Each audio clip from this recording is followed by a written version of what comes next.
கடந்த சில மணி நேரங்களில் வளைகுடா பிராந்தியத்தில் உச்சக்கட்ட பதற்றம். நடுவானில் சுட்டு வீழ்த்தப்படும் ட்ரோன்கள்.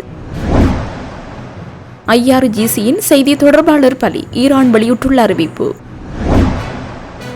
ஹோர்முஸை மீட்கும் விவகாரம். நேட்டோ பயங்கரவாதிகள் என கடுமையாக சாடும் ட்ரம்ப். பற்றியறிந்த அமெரிக்க ராணுவ தளம். முழுமையான வெற்றியுடன் ஈரானின் 66வது அலைத்தாக்குதல். ஈரானின் பிரம்மாண்ட ஏவுகணை உற்பத்தி ஆலை அழிப்பு உறுதிப்படுத்திய அமெரிக்கா. அமெரிக்க மற்றும் ஆஸ்திரேலிய தரப்பின் மாபெரும் தப்பு கணக்கு. ஈரானிய மக்கள் மத்தியில் வியத்தக ஒற்றுமை என அதிஉயர் தலைவர் கமேனி அறிவிப்பு. தாக்குதல்களை நிறுத்துமாறு ட்ரம்ப் விடுத்த கோரிக்கை ஏற்றுக்கொண்டார் நெதன்யாகு. ஈரானிய ஆட்சி வீழ்ச்சியின் விளிம்பில். கடந்த சில மணி நேரங்களில் வளைகுடா பிராந்தியத்தின் பல நாடுகளில் ஏவுகணை மற்றும் ஆளில்லா விமான தாக்குதல்கள் நடந்ததாக தெரிவிக்கப்பட்டுள்ளது. அதன்படி ஐக்கிய அரபு அமீரகம், குவைத், சவுதி அரேபியா மற்றும் பஹ்ரைன் ஆகிய நாடுகளில் கடந்த சில மணி நேரங்களில் ஏவுகணை மற்றும் ஆளில்லா விமான தாக்குதல்கள் நடந்துள்ளன. இதற்கிடையில் ஈரானின் தாக்குதல்களுக்கு பதிலடி கொடுத்து வருவதாக ஐக்கிய அரபு அமீரகத்தின் பாதுகாப்பு அமைச்சகம் தெரிவித்துள்ளது. ஈரானிய வான்வெளி தாக்குதல்களை தடுக்கும் வான் பாதுகாப்பு அமைப்புகள் தொடர்ந்தும் செயல்பாட்டில் இருப்பதாகவும் அவர் கூறியுள்ளார். மேலும் குவைத் அரசு தனது வான் பாதுகாப்பு அமைப்பின் விளைவாக தாக்குதல்கள் தடுக்கப்பட்ட போதிலும் பாதுகாப்பு அறிவுறுத்தல்களை பின்பற்றுமாறு தனது மக்களை வலியுறுத்தியுள்ளது. துபாய் நகரின் மீது வான் பாதுகாப்பு அமைப்புகள் வெற்றிகரமான இடைமறிப்பு நடவடிக்கைகளை மேற்கொண்டதாகவும் எந்த காயங்களும் பதிவாகவில்லை என்றும் துபாயின் அதிகாரப்பூர்வ ஊடக அலுவலகம் தெரிவித்துள்ளது. மேலும் ஏவுகணை மற்றும் ட்ரோன் தாக்குதல்களின் புதிய அலையை எதிர்கொள்வதாக குவைத் ராணுவம் கூறியுள்ளது. இதேபோல் சவுதி அரேபியாவின் பாதுகாப்பு அமைச்சகம் நாட்டின் கிழக்கு பகுதியில் பல ஆளில்லா விமானங்கள் இடைமறித்து அழிக்கப்பட்டுள்ளதாக தெரிவித்துள்ளது. இதேவேளை பல மணி நேரங்களாக ட்ரோன் தாக்குதல்கள் தொடர்ந்த நிலையில் வடக்கில் உள்ள அல்ஜாப் மாகாணத்தின் மீது பறந்த மற்றொரு ட்ரோனை இடைமறித்து அழித்ததாக சவுதி அரேபியாவின் பாதுகாப்பு அமைச்சகம் தெரிவித்துள்ளது. இதற்கிடையில் பஹ்ரைனில் அபாய ஒலி எழுப்பப்பட்டதுடன் மக்கள் பாதுகாப்பான இடங்களுக்கு செல்லுமாறு அறிவுறுத்தப்பட்டுள்ள போதிலும் இடிந்து விழுந்த வீடுகளில் தீ விபத்து ஏற்பட்டுள்ளதாக கூறப்படுகின்றது. ஈரானின் புரட்சிகர காவற்படையின் செய்தி தொடர்பாளர் கொல்லப்பட்டதாக செய்தி வெளியாகியுள்ளது. இஸ்ரேல் அமெரிக்க ஏவுகணை தாக்குதலில் தனது செய்தி தொடர்பாளர் ஜெனரல் அலி முகமது நஜீனி கொல்லப்பட்டதை IRGC உறுதி செய்துள்ளது. இன்று அதிகாலையில் முகமது நஜீனி கொல்லப்பட்டதாக அறிவிக்கப்பட்டுள்ளது. ஈரானிய அரசுக்கு சொந்தமான தஸ்ரீம் செய்தி நிறுவனம் டெலிகிராம் மற்றும் எக்ஸ் ஊடகங்களில் இந்த செய்தியை வெளியிட்டு உறுதிப்படுத்தியுள்ளது. அமெரிக்க ஜனாதிபதி டொனால்ட் ட்ரம்ப் நேட்டோ கூட்டணி நாடுகளை கடுமையாக விமர்சித்து ஹோர்முஸ் நீரிணையை திறப்பதில் உதவ மறுப்பதால் அவர்களை கவர்ட்ஸ் பயங்கரவாதிகள் என குற்றம் சாட்டியுள்ளார். நேட்டோ குறித்து அவர் தனது சமூக வலைதள பதிவில் அமெரிக்கா இல்லையெனில் நேட்டோ ஒரு பேப்பர் டைகர் என்று குறிப்பிட்டுள்ளார். மேலும் அணுசக்தி ஆயுதங்கள் வைத்திருக்கும் ஈரானை தடுக்க போரில் இணைய அவர்கள் விரும்பவில்லை. இப்போது அந்த போர் ராணுவ ரீதியாக வெற்றி பெற்ற நிலையில் அவர்களுக்கு ஆபத்து மிக குறைவாக இருந்தாலும் ஹோர்முஸ் நீரிணையை திறக்க உதவ விரும்பவில்லை என்று அவர் தெரிவித்துள்ளார். உலகளவில் எண்ணெய் விலை அதிகரிப்பதற்கான முக்கிய காரணமான ஸ்ட்ரெய்ட் ஆஃப் ஹோர்முஸ் நீரிணை முடக்கம் இருப்பதாக ட்ரம்ப் கூறினார். இந்த நீரிணையை திறப்பது மற்றும் எளிதான ராணுவ நடவடிக்கை ஆபத்து மிக குறைவு, ஆனால் அவர்கள் உதவ விரும்பவில்லை. நாங்கள் இதை நினைவில் வைத்துக் கொள்வோம் என அவர் எச்சரித்துள்ளார். இந்த கருத்துக்கள் மத்திய கிழக்கில் நிலவும் பதற்றம் மற்றும் உலகளாவிய எரிசக்தி சந்தை அலைச்சலின் பின்னணியில் வெளியாகியுள்ளன. ஈரானின் இஸ்லாமிய புரட்சிகர பாதுகாப்பு படை ஆபரேஷன் டோப்ரமிஸ் 4 66வது அலை தாக்குதலை தொடங்கியுள்ளதாக தெரிவித்துள்ளது. இத்தாக்குதல் டெல் அபீப் உள்ளிட்ட மத்திய மற்றும் தெற்கு இஸ்ரேலில் உள்ள இடங்களையும் பிராந்தியம் முழுவதும் உள்ள அமெரிக்க ராணுவ தளங்களையும் குறிவைத்துள்ளது. குறிப்பாக ஈராக்கின் அமெரிக்க படைகள் பயன்படுத்தும் அல் ஹரீர் ராணுவ தளம் அமைந்துள்ள ஏர்பில் மாகாணத்தின் சோரன் மாவட்டத்தில் ஒரு தாக்குதலை தொடர்ந்து தீ விபத்து ஏற்பட்டதாக ஈராக்கிய ஊடகங்கள் செய்தி வெளியிட்டுள்ளன. வடக்கு ஈராக்கில் அமெரிக்க படைகள் தங்கியுள்ள பகுதிக்கருகே இந்த சம்பவம் நிகழ்ந்துள்ளது.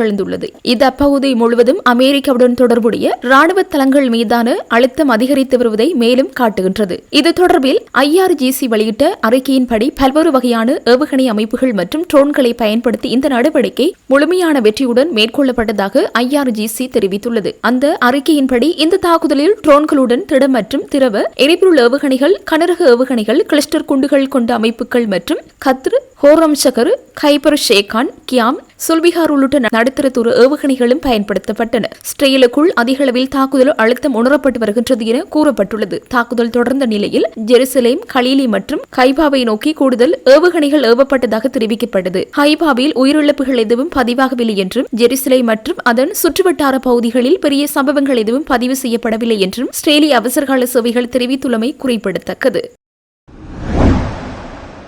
ஈரானின் கராச்சி பகுதியில் அமைந்துள்ள அந்நாட்டு ஆட்சியின் மிக முக்கியமான தரைவழி ஏவுகணை உற்பத்தி ஆலை தாக்கி அளிக்கப்பட்டுள்ளமை உறுதிப்படுத்தப்பட்டுள்ளது. குறித்த விடயத்தை அமெரிக்க மத்திய கட்டளை தலைமையகம் தெரிவித்துள்ளது. அமெரிக்க படைகள் அண்டை நாடுகள் மற்றும் சர்வதேச வணிக கப்பல்களுக்கு பெரும் அச்சுறுத்தலாக விளங்கிய பொலிஸ்டிக் ஏவுகணைகளை ஒன்றிணைக்கும் பணியில் இந்த ஆலை ஈடுபட்டு வந்ததாக சென்காம் சுட்டிக்காட்டியுள்ளது. மத்திய கிழக்கில் ஈரானின் ஏவுகணை தாக்குதல்கள் தீவிரமடைந்துள்ள நிலையில் அவற்றின் உற்பத்தி திறனை முடக்கும் நோக்கில் இந்த தாக்குதல் முன்னெடுக்கப்பட்டுள்ளது. இந்த தொழிற்சாலை அளிக்கப்படுவதன் மூலம் ஈரானின் பொலிஸ்டிக் ஏவுகணை விநியோக சங்கிலியில் பெரும் பாதிப்பு ஏற்பட்டுள்ளதாக கருதப்படுகின்றது. ஹார்முஸ் ஜலசந்தி மற்றும் வளைகுடா நாடுகள் நிலவும் போர் பதற்றங்களுக்கு மத்தியில் அமெரிக்காவின் இந்த அதிரடி நடவடிக்கை ஈரானுக்கு பெரும் பின்னடைவாக கருதப்படுகின்றமை குறிப்பிடத்தக்கது.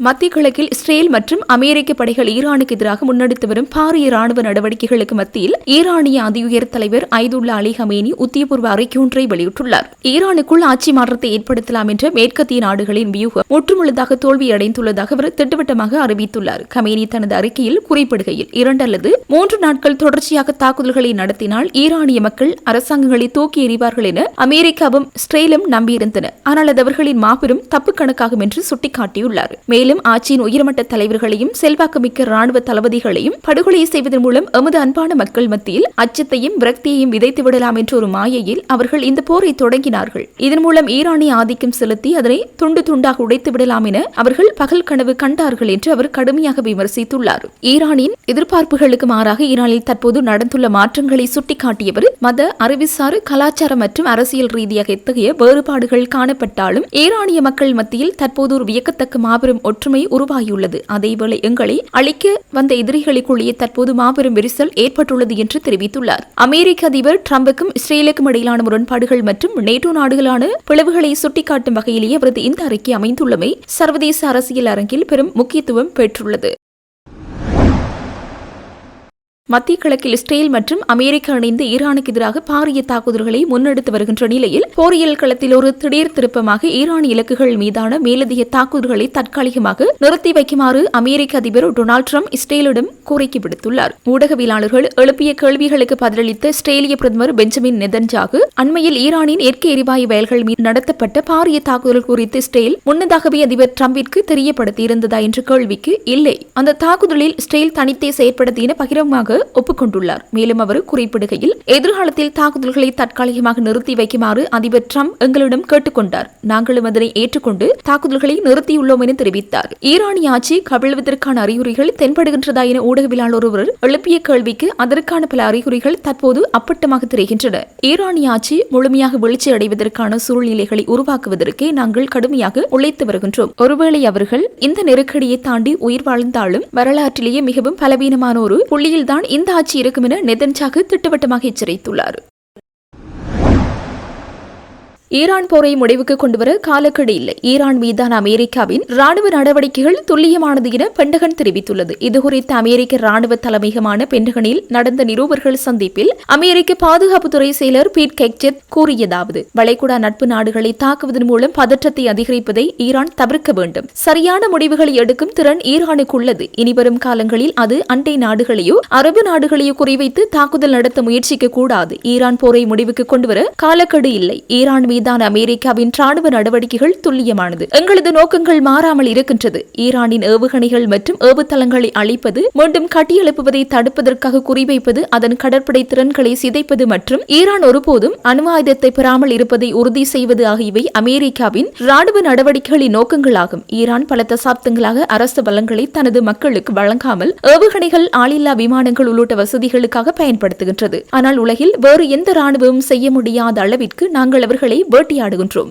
ராணுவ நடவடிக்கைகளின் போது நடத்தப்பட்ட தாக்குதலின் சேதங்கள் பேசுகின்றன. போரங்கள் நிபந்தனைகளின்படி முடிவுக்கு வரும். ஈரான் அணு ஆயுதங்களை வைத்திருக்க முடியாது. ஈரானின் 11 நீர்மூழ்கி கப்பல்கள் காணாமல் போய்விட்டன. ஈரானுக்குள் அமெரிக்கா மற்றும் ஒரு பெரிய அளவிலான ராணுவ தாக்குதல்களை நடாத்தும். மீண்டும் ஒருமுறை எங்களின் மிகவும் தீவிரமான தாக்குதல் நடாத்தும் நாள். ஈரானில் அமெரிக்காவின் இலக்குகள் திட்டமிட்டபடி முன்னேறி வருகின்றது. சரியான பாதையில் சென்று கொண்டிருக்கின்றது. மோதலுக்கான செலவுகளை ஈடுகட்ட பென்டகன் $200 பில்லியன் அதிகமான நிதியை கோரியுள்ளது. $200 பில்லியன் பொறுத்தவரை அந்த எண்ணிக்கை மாறக்கூடும் என்று நான் நினைக்கின்றேன். கெட்டவர்களை ஒழிப்பதற்கு பணம் தேவைப்படுகிறது என தெரிவித்தார்.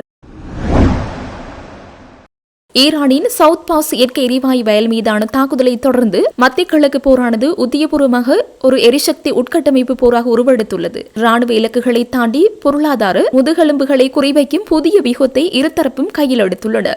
எரிசக்தி போரும் ஈரானின் புதிய வியூகமும். ஈரானின் எரிவாயு உற்பத்தியில் பாரிய முடக்கம் ஏற்பட்டுள்ள நிலையில் கத்தாரின் ராஸ்லபான் உள்ளிட்ட பாரசீக வளைகுடா நாடுகளின் எரிசக்தி தளங்கள் மீது ஈரான் தனது பதிலடி தாக்குதல்களை விரிவுபடுத்தியுள்ளது. இது சர்வதேச எரிசக்தி சந்தையில் பாரிய அழுத்தங்களை பிரயோகிக்கும் ஈரானின் திட்டமிட்ட வியூகமாக கருதப்படுகின்றது. தற்போதைய கள நிலவரத்தின்படி ஈரான் இனிமேலும் விகிதாசார பதிலடிகளை வழங்காமல் எதிரிகளின் தாக்குதல் எல்லையை தாண்டிய பாரிய தாக்குதல்களை முன்னெடுக்கும் புதிய வியூகத்திற்கு மாறியுள்ளது. அமெரிக்காவின் தரைவழி தாக்குதலும் ஈரானின் தயாரிப்பும். வாஷிங்டனில் நடைபெறும் உயர்மட்ட பேச்சுவார்த்தைகளின்படி ஈரானின் செறிவூட்டப்பட்ட யுரேனிய கையிருப்புகளை அழிப்பதற்கோ அல்லது காக் தீவு போன்ற மூலோபாய இடங்களை கைப்பற்றுவதற்கோ அமெரிக்கா சிறப்பு படைகளை உள்ளடக்கிய தரைவழி தாக்குதல்கள் குறித்து பரிசீலிக்கப்பட்டு வருகின்றது. இதற்கு பதிலளிக்கும் வகையில் ஈரானின் புரட்சிகர காவல் படையின் கமாண்டோக்கள் தெற்கு பிராந்தியத்தில் குவிக்கப்பட்டுள்ளனர். ஈரானிய ஆய்வாளர்களின் கூற்றுப்படி அமெரிக்காவின் தரைவழி பிரசன்னம் ஈரானுக்கு ஒரு மூலோபாய நன்மையாக அமையும் என தெரிவிக்கப்படுகின்றது. இஸ்ரேலின் படுகொலைகளும் பிராந்திய தாக்குதலும். இஸ்ரேல் தனது இலக்கு வைக்கப்பட்ட படுகொலைகளை தொடர்கின்றது.